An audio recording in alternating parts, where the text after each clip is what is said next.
Il giudice per le indagini preliminari del Tribunale di Agrigento, in data 27 gennaio, ha convalidato il provvedimento di fermo emesso dalla DDA di Palermo, ha adottato un'ordinanza cautelare che ha disposto la misura della custodia in carcere a carico di ben 5 indagati. Il provvedimento restrittivo è stato eseguito lo scorso 24 gennaio dalla Polizia di Stato su delega della Procura Repubblica di Palermo nei confronti di 5 cittadini stranieri indiziati di associazione per delinquere finalizzata alla commissione del reato di favoreggiamento dell'immigrazione clandestina aggravata, nonché dei delitti di tortura e sequestro di persona. L'indagine è stata avviata dalla Polizia di Stato coordinata dalla Procura di Palermo a seguito di 2 sbarchi avvenuti a Lampedusa lo scorso 26 dicembre. Nell'occasione, a seguito delle preliminari attività investigative svolte nell'isola di Lampedusa dal personale specializzato, sono state acquisite rilevanti informazioni in ordine a un traffico di esseri umani in prevalenza di origine bengalese,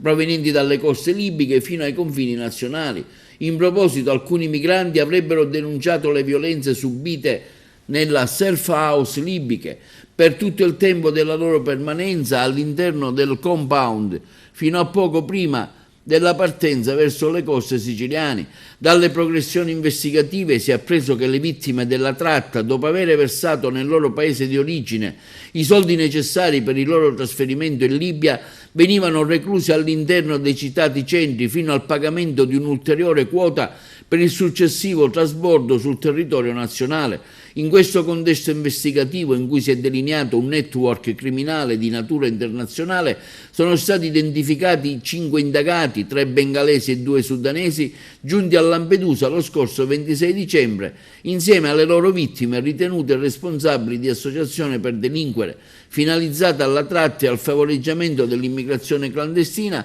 nonché sequestro di persone e tortura. I provvedimenti cautelari disposti dal GIP di Agrigento accolgono un quadro indiziario a carico degli indagati, le cui responsabilità penali sarà definita nelle successive fasi processuali in ossequio ai principi costituzionali di presunzione di innocenza.